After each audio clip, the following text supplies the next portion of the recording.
The goal of routing is to determine the shortest path between nodes. Like many things in life, there is often more than one solution to a problem.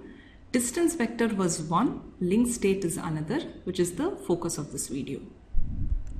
The basic idea behind link state is rather simple. There are two phases involved. Phase 1 is called reliable flooding, where to begin with, each node knows the cost only to its immediate neighbors. But finally, each node knows the entire graph or the network topology. Once you have the entire graph, route calculations are rather straightforward. So this is part of phase 2. Each node can then use well-known and efficient algorithms like the Dijkstra's algorithm on the graph to calculate the optimal path to all the nodes. Phase 2 is rather simple. The challenge is often in phase 1. So this is what we will focus on mostly. So tell me, how can one go from this state to this state? So this name should give you a hint. Let me give you another hint. Have you ever told a juicy tidbit to your friend and next thing you know, everyone in the class knows about it? And similarly, if someone else has a juicy gossip, in no time you get to know. So what's happening there? Use that to go from this initial state to this final state. Each node, if it somehow conveys its neighborhood information to all the nodes, this neighborhood information is henceforth called link state. So A will tell others that it is connected to B and to C at a cost of 1 each. So this is the neighborhood information that A will tell all the nodes in the topology. And if every node does this, finally A will know the entire topology information. One point I wish to emphasize here is that this information has to be conveyed reliably. This is very important. Why? Suppose this was the original topology connecting A, B, C and this link has failed. Now A detects that this link has failed. So as far as A is concerned, the topology it thinks is this. So this link is not there. Now let's say it tried conveying this information to B, but somehow that packet got lost. You are not reliably conveying this. Now what does B think? B thinks that this is the entire topology. So to reach C, B will send packets here, whereas to reach C, A is going to send packets here. So the packets will now get stuck in a loop, which you don't want. So let's get back to the problem of how does a node convey this link state information to all the nodes in the topology. If we address that, each node can then have the entire topology information. So what are your thoughts? Suppose I were to tell you the IP addresses of all the nodes in the given topology, then can you establish connections with all these IP addresses and thereby convey whatever information you want to convey? Well, that was a trick question. In order for you to route the packets to the correct node, how are you going to send them? I mean, there is no forwarding table. In fact, that is what you're trying to figure out as part of this routing process. In reality also, a given node often does not know what are all the other nodes as part of the topology. So how to solve this problem? The flooding is what is employed. Simple idea, you tell your neighbors the information you want to send and ask them to pass it on to their neighbors, so on and so forth. Finally, everyone will get to know. So here it is. A has some information to send, so it sends it to its neighbors B and C. C, on receiving this information, since it received on this interface, it doesn't make sense for it to send it back to that particular neighbor. It forwards it to its other neighbor, which is B. Similarly, B, when it receives this packet, it is going to forward it to C. Now, if your logic is dumb, what C can do is once it receives a packet from B, it may think, okay, this has come here, so let me forward it in this direction. And similarly, when B received a packet from C, since it came on this link, it can forward it on the other link. And now the process is kind of going to repeat and these packets are stuck in a loop. So flooding has to be done with lot more care. If you thought flooding was rather straightforward, the next few slides will dispel this notion. Often when you implement, things turn out to be a lot more complicated than the basic idea. So we are going to focus on how to implement flooding reliably, what features should this flooding approach have, and in this process you will see certain problems and how to address those particular problems.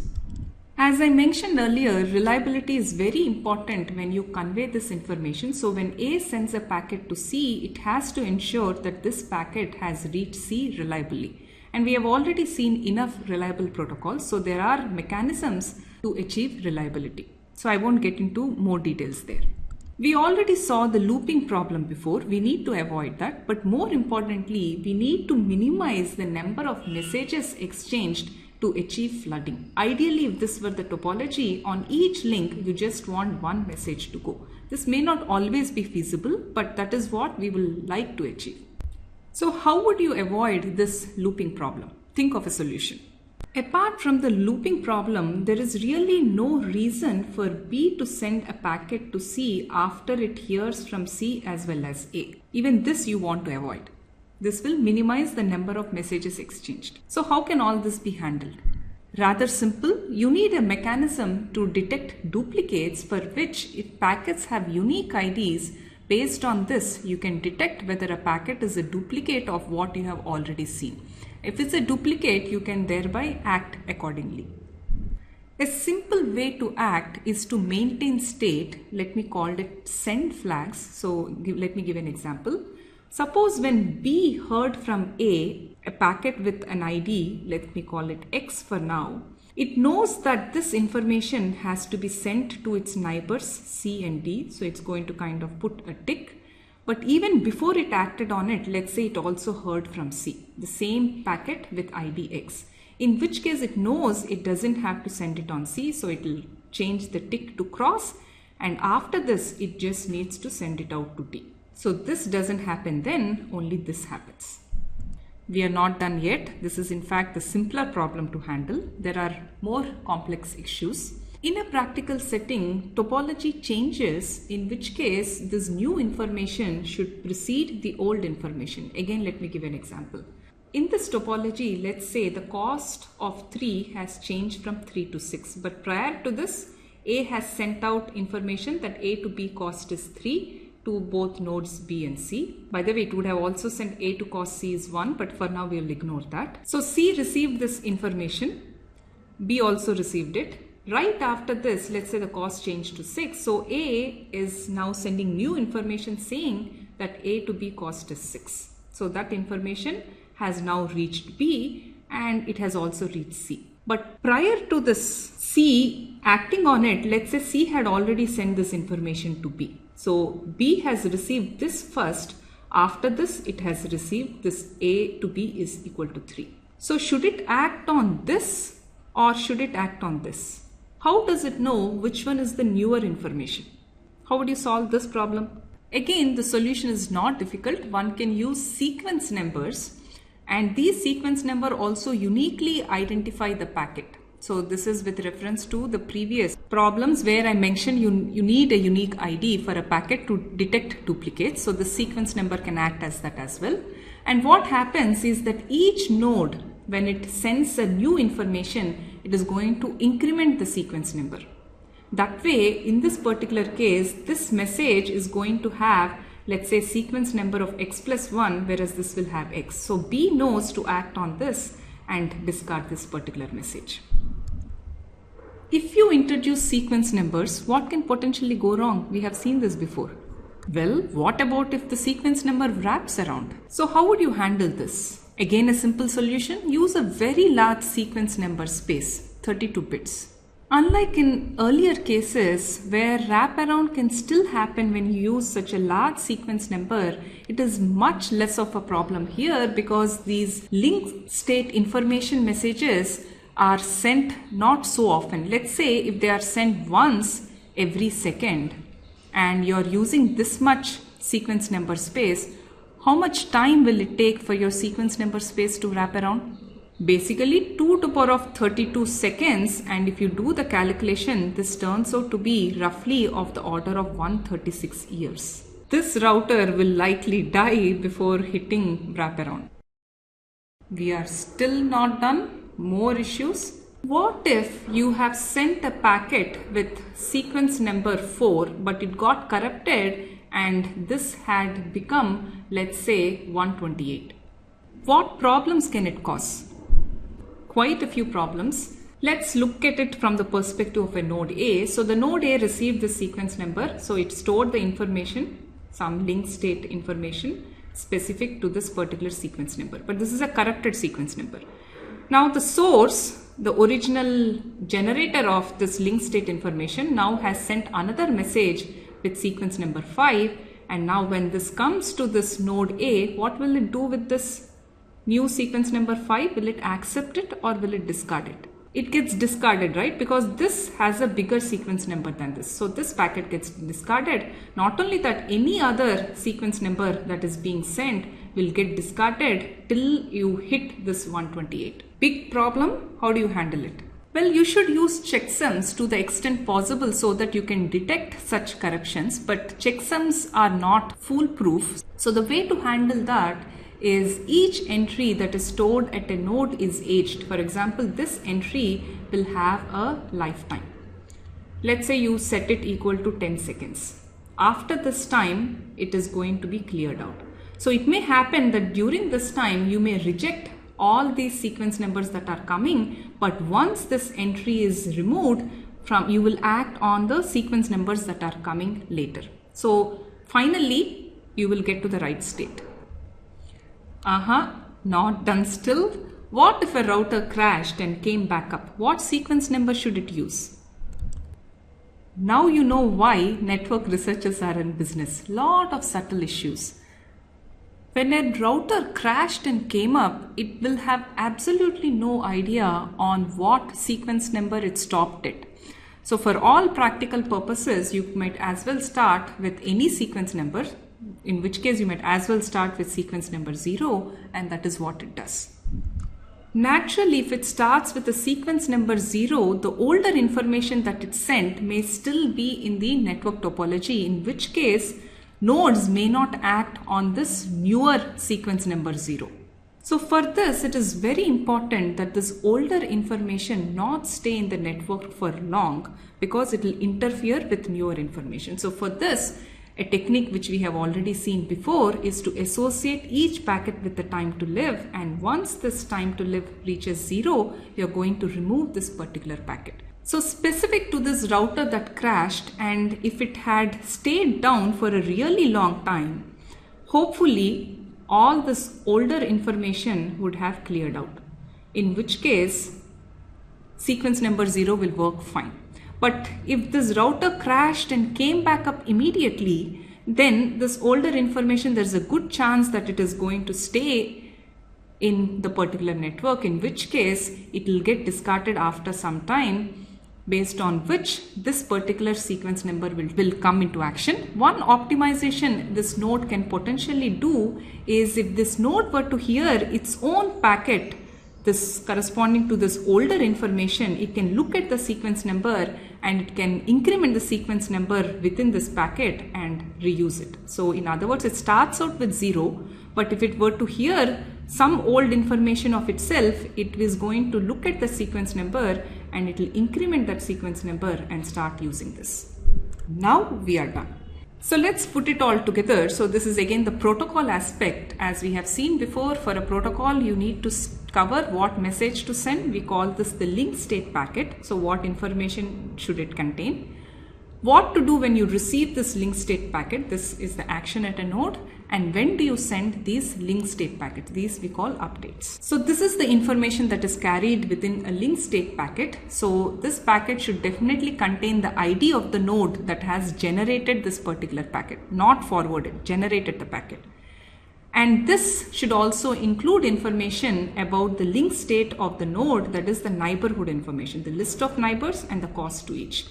Based on these two is how a given node generates the graph information. So this is necessary for calculating the routing. Lot of the other practical problems that we have seen are handled via the sequence number and time to live, which also needs to be carried as part of the linked state packet. So what does a node do when it receives a linked state packet? Let's look at it from the perspective of node X and node Y. Suppose node X were to receive a link state packet generated by node Y. Notice that Y need not be X's neighbor. It had come through some neighbor of X, but it was generated by someone else. So first thing the node X does is whether it had heard from Y before. Suppose it did not hear from Y before. What should it do? Basically, it needs to store the information because this is new information that it is getting. And as I mentioned earlier, it needs to time each of this entry. So it starts an aging timer. What if X had already heard from Y before? What should it do then? Then it should compare the sequence number of this new packet with the sequence number that is already stored. If this sequence number new is greater than sequence number old, what should the node do? Overwrite the old link state information, refresh this aging timer and forward to the required neighbors. You don't have to forward to all, you will have to forward to subset of the neighbors depending on where you got this information from, like we talked about earlier. What if the sequence number new is less than the sequence number old? What should it do?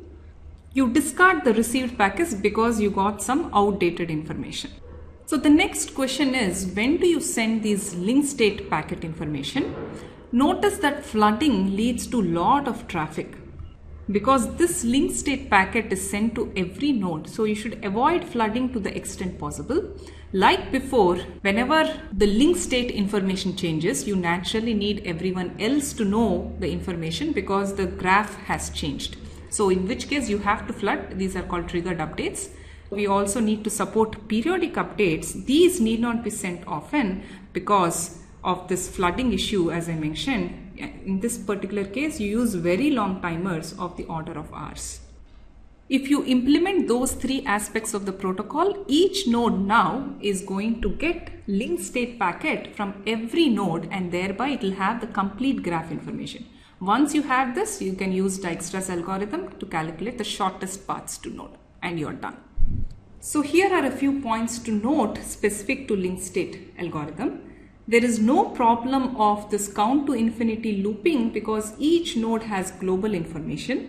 However, it is possible to have transient loops when topology changed and you're in the process of getting the new topology information.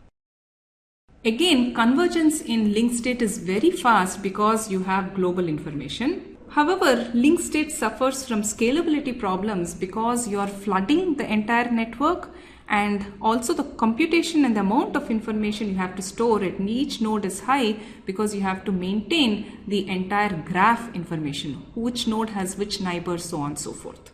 So this flooding can be handled to some extent by setting periodic timers to hours. And this information is handled through the use of areas, which I will cover a bit later. Now is a good time for a break. Once you're back, we will cover a protocol called OSPF, which implements link state algorithm.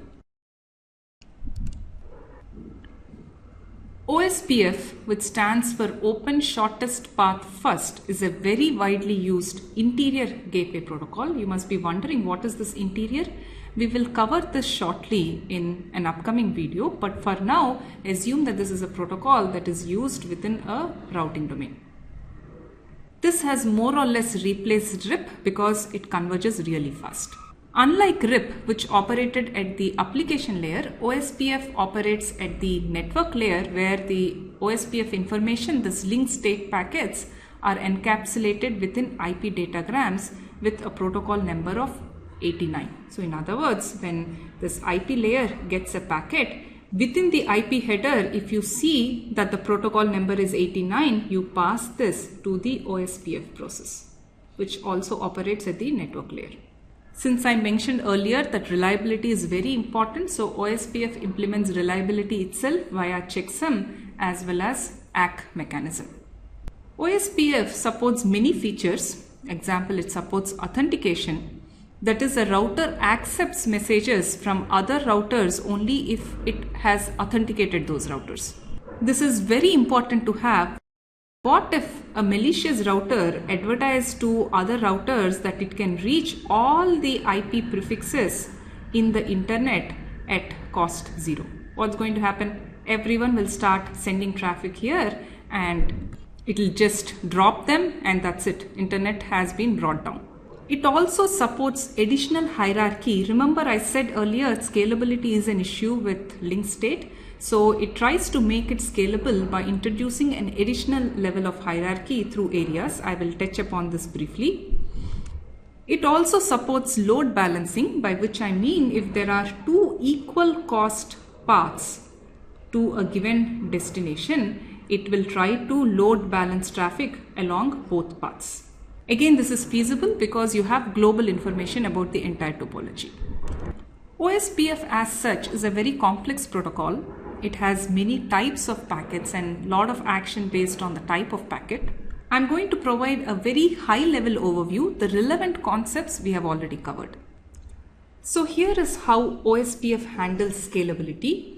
The entire routing domain is divided into areas. So here we see area 0, area 1, area 2, area 3.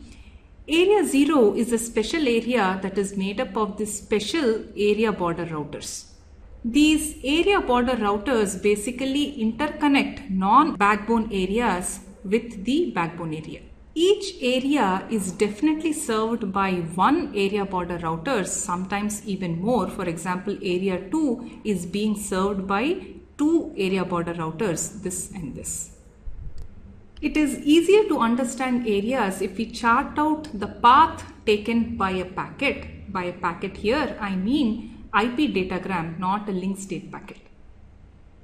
Suppose a host A in area 1 wants to send a packet to host B in area 3. The path taken by this packet is that it goes from this particular host to the area border router that is serving this particular area, and then it crosses the backbone. In this case, let's say it takes this path, and once it gets into area 3, again it finds out a path from this area border router that is serving area 3 all the way to the particular host.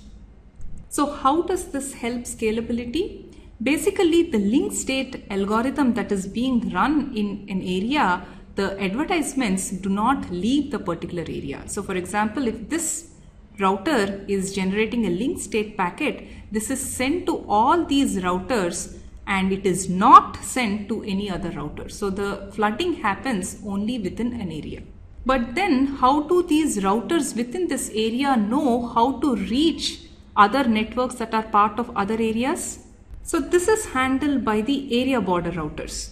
So what an area border router does is it is going to summarize whatever information it has learnt within an area by participating in the link state algorithm as part of the area, and it interjects this information into the other areas. For example, let's look at this area border router. So this area border router knows the topology of area 1. What it does then is it participates in the link state algorithm of area 2 as well as area 0. And when it participates, let's look at what it does in area 2. It generates a link state packet where it claims that it can reach all the networks that are part of area 1 at a cost of 0. So these other routers, if they want to send a packet to any network in area 1, know that they can reach it via this area border router. They don't know what the topology is within area 1, but they know how to reach particular packets in area 1.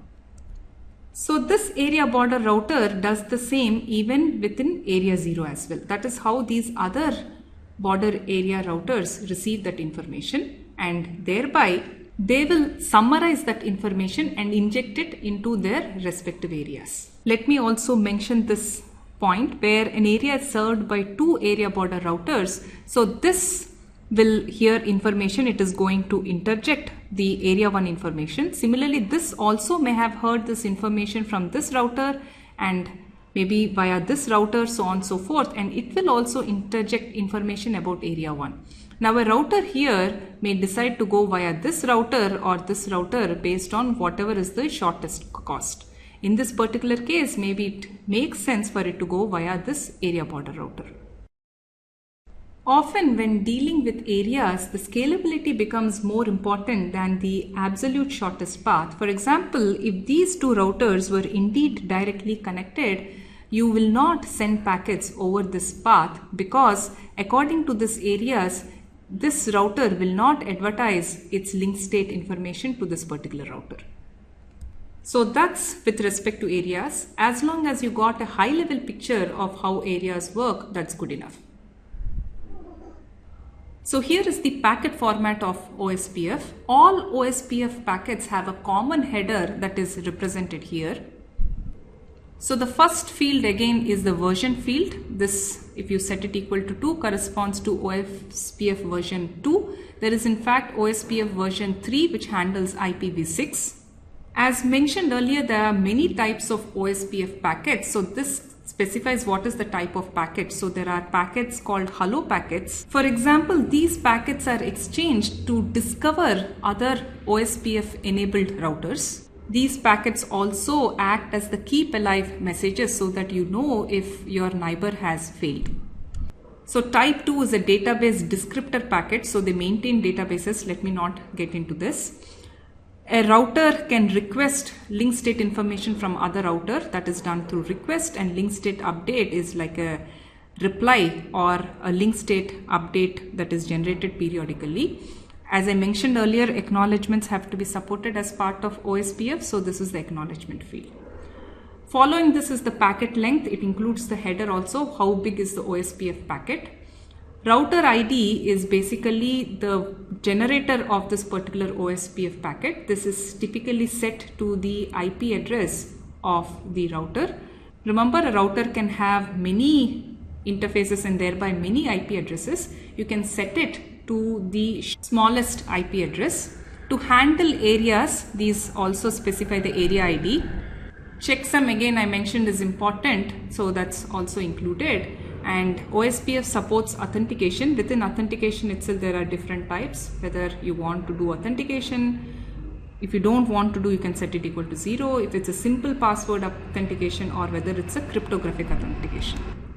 The field following this will carry some authentication information. For example, if it's a password authentication, you may specify some password information here.